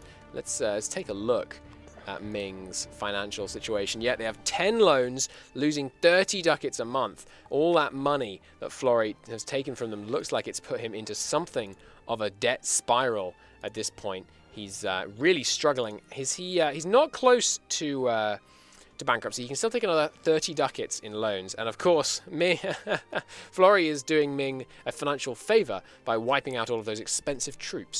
So, of course. Thank you. Looks like Flurry is ready to do his second peace deal. He's paused up now just to make sure he doesn't mess things up. What's the score right now? The score is 1-1. This is the deciding round. Yes. Round of the 4th day of our Masters of Universalis. I'm not sure what is happening here. I see that there is no troop construction. There is a negative balance.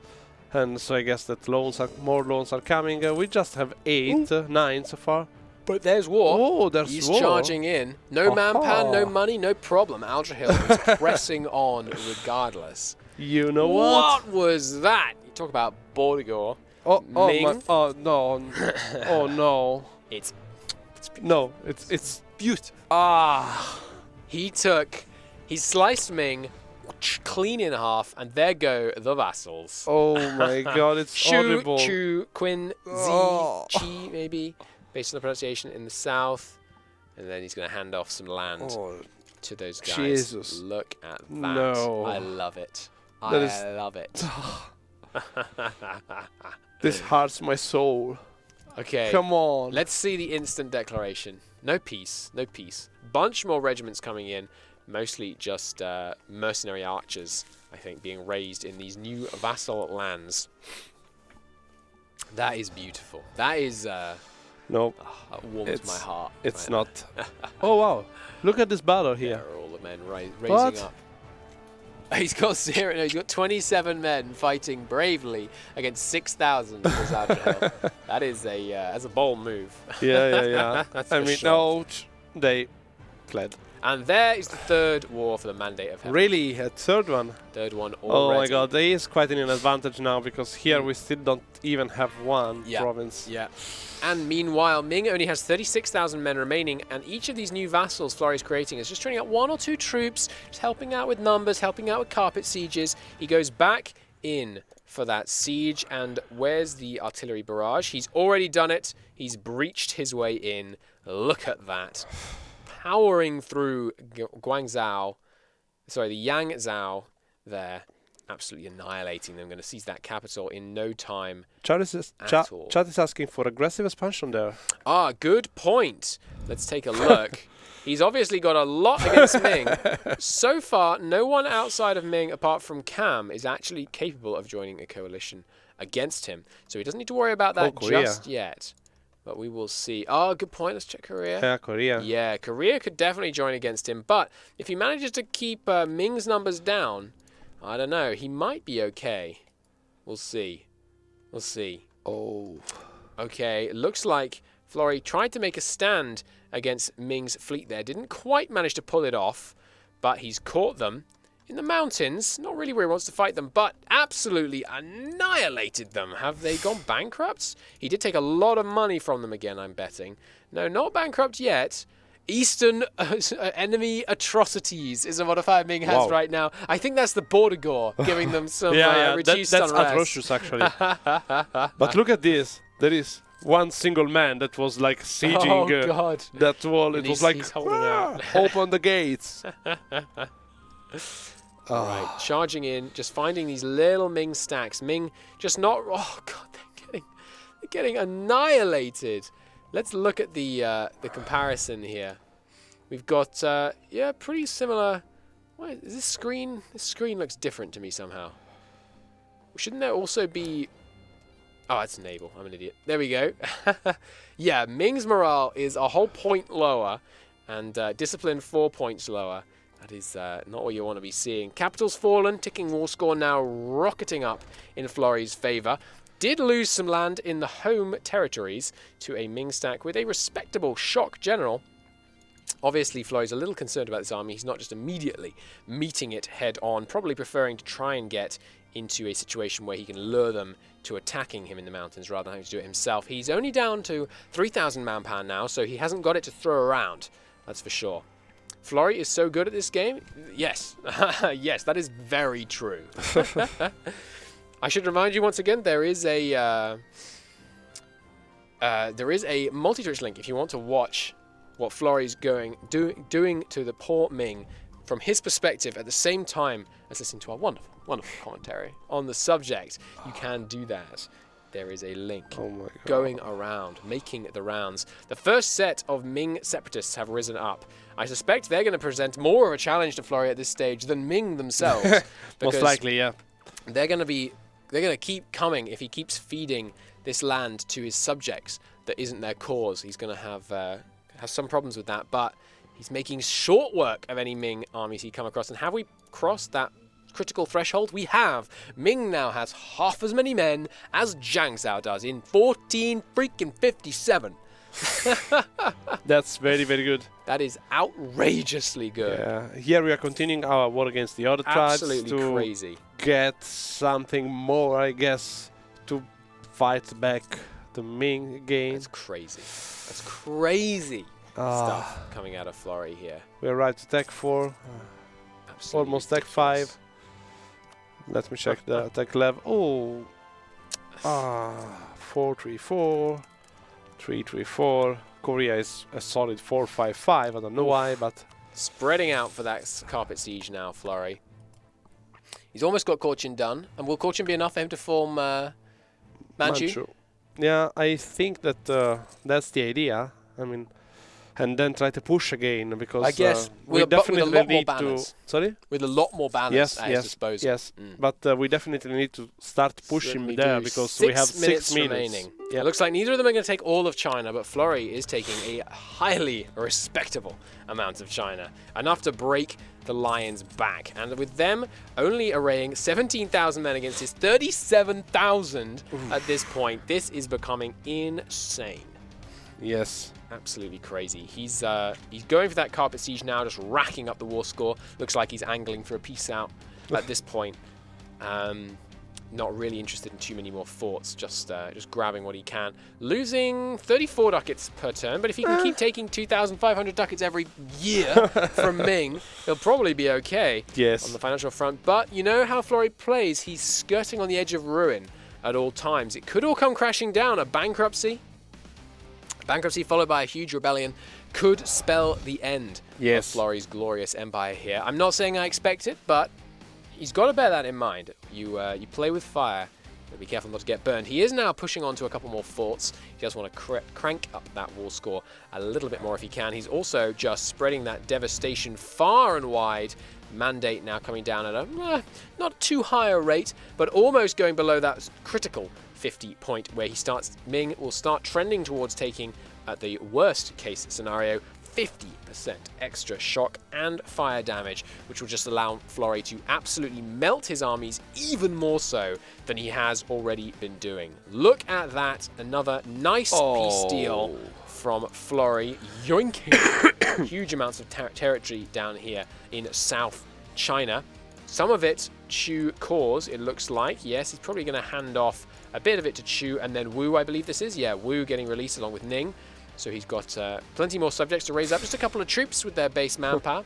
He's really not concerned about tech right now. He's capped out on admin and almost capped out on diplo points. Not even bothering to spam click dev at this point. He's got his eyes on the prize and nothing will distract him. Call for peace here. We have a solid 99% war score against the other tribes, but we have 4 minutes. And if he can get that one province in Cochin, I will applaud it. Because at this point, he's had such problems. And he deserves the win, honestly. I'm kind of surprised, honestly, that we haven't seen Florry just grab this one province. I mean, it's an easy one, but he's got it, as I was saying just a second ago. There it is, another war against Ming. Launched the 4th Jiang Xiaoming War for the Mandate of Heaven has begun. I suspect the Mandate of Heaven is, in fact, the last thing on his mind. But he's crushing in there straight for the war gold. Did he get the truce? He did. He shattered their walls with his glorious heavy ships. And now he's going to be able to siege down that capital in no time at all. And there go the carpet siege stacks. They're familiar with the terrain. They've sieged it all before. Been there, done that. Was it a few months ago? Yeah, very, very recently. They're like, hello, we're back. And the local, the village leaders are like, yes, whatever, here's your tribute. They're just spreading out there again. Nice. Oh, look at this. It looks like a turtle. Oh, nice. Probably looks like we're going to see Manchu forming over on Aldrahill's side very soon here. Got quite a few rebels. He's coring. No, don't core Aldrahill. You get free cores if you just form Manchu. What's stopping him forming Manchu right now? What's the decision? Let's take a look. Top one, yeah. Oh, he just needs one more core province. But he's coring that as well as everything else. No, Aldrahill. That's not how you do it. Oh well. Whoa. Oh well.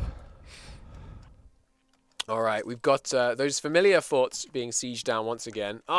He got an unfortunate disease outbreak after having left only just enough to take the Ming capital. And his carpet sieging units, looks like many of them actually got stack wiped right there. So he's got the tick that's going to get in the capital back, though. Rallying up some more men in the north, but his infantry, I don't know if they're going to be able to stand up against the Ming troops coming north. There's quite a lot of them. So he could be in hot water in the north, but in the south making great strides. Lowered the maintenance. Is Aldrahill going to have time for a final war against Ming? It looks like he's going for it, but he does have that one province in China, so he can at least also, I see no maintenance here. And it's just 2 minutes to the end. Only 1 minute and 30 seconds remaining. Is Florry going to be able to get out a final peace deal? I mean, he's never going to get a peace deal against Ming, but I want to see him charge in regardless. Aldrahill, we're behind you. Come on, you did a very good challenges today. Let's go at war with Ming again. Look at this. Let's do that. The Ming morale is just devastating. And there is the Ming bankruptcy. Oh my god, it's all falling to pieces now as the Jiang Sao hordes rampage through the southern portion of China. Goodness gracious me. That is quite. Oh, morale is returning. I think that we can see at least the beginning of a war in here. In the final minute, it Let's looks go. like Come on. You can do it, Aldrahill. We just want to see a couple of sieges fall, a bit of devastation caused. Make your mark on Ming before this challenge let comes to them an end. remember you. Exactly. Only 40 seconds left as Flurry just rushes to try and get that final peace deal. Will he be able to do it in time? He's paused. It looks like he's looking for that peace deal right now. Oh, we have do Manchu. something. Hey, Manchu has formed just in time. And Very on, nice. 23 20 seconds. seconds. Yes. Flurry, you got to get your peace deal. They are going to the border. Yes, I think that we can see at least something that looks like the beginning of a war. 14 seconds. Declare out. Come on. You only have 10 seconds. Come on. 8. Do that for us. Come on, declare. No, he's going to run out of time. 2 seconds. Oh, it's too late. Pause it. Oh, just not in time. Flurry did get his final peace deal out. I'm going to make sure to save the game so I can count precisely how many provinces he did get. But we can, beyond a shadow of a doubt, say that one goes to Flurry. Yes. A win to him, bringing him to a 2-1 victory over his opponent in Aldrahill, with him going through to the next round of the competition. Congratulations are owed to Flurry. That was quite a display. Looks like he got almost half, just slightly under half, I think, of Ming under his sway by the end there. Very nice display. Let's get Flurry in here. Yeah, congratulations also to the other player anyway, because Aldrahill did a very good challenge. Yeah. Hello, Flurry. Hello. Congratulations. That was a fine display, and you have, of course, taken the crown. Thank you. Well done. That was very impressive. You got, I'd say, just slightly over half, actually, maybe. Now I take another look at it. Yeah, something along those lines. Yeah, very nice. I will count it up tomorrow so that we can have a rolling record as we go forward in the competition. I'll let you know precisely how many you got there. That was cool. a fine display. Congratulations. Thank you. Yeah. It was Very nice. sweaty hands. Let's get Aldrahill. Sorry? Sweaty hands. I believe it. Let's get Aldrahill in here as well. Bastard. Aldrahill, congratulations. You managed to pull back from what looked like total despair Can there we at get a the live beginning. count of how many provinces of Ming I got, please? You got 1 province in China, none in... actually, maybe 2. Let me check. Yeah, hang on. No, just 1. 1 province in China, which you did not take from Ming. Yes. but you are the only person... Yeah, 1 province held by Cochin is actually in China. I just saw that, in the area. But you were the only one to form Manchu, so who's the real winner? Oh, the moral victory. That was a crazy play. Flurry declared war on Ming within about 3 months. Yeah, I had a feeling that was probably the right move, but I wanted to try and form I Manchu. did not expect that. I did not expect that at all. That was yeah. a very bold maneuver, to be sure, taking Flurry through into the next round. Well, thank you both very, very much for playing. You're welcome. Yeah. It was very fun. Aldrahill, I'm glad to hear it. Aldrahill, we'll say goodbye to you at this point. It was lovely to have you. And Flurry, we will see you again on Tuesday for the next round, where you will be taking on, I believe, yes, the Prussian Prince in the next stage of the competition. But thank you very much for competing, both of you, and we will we'll see you in the next round. Flurry, good night to you two. Good night, guys. Good night. Bye-bye. Good night. Flurry. Thank you. Well, thank you. Thank you very much for watching, chat. I hope you enjoyed that.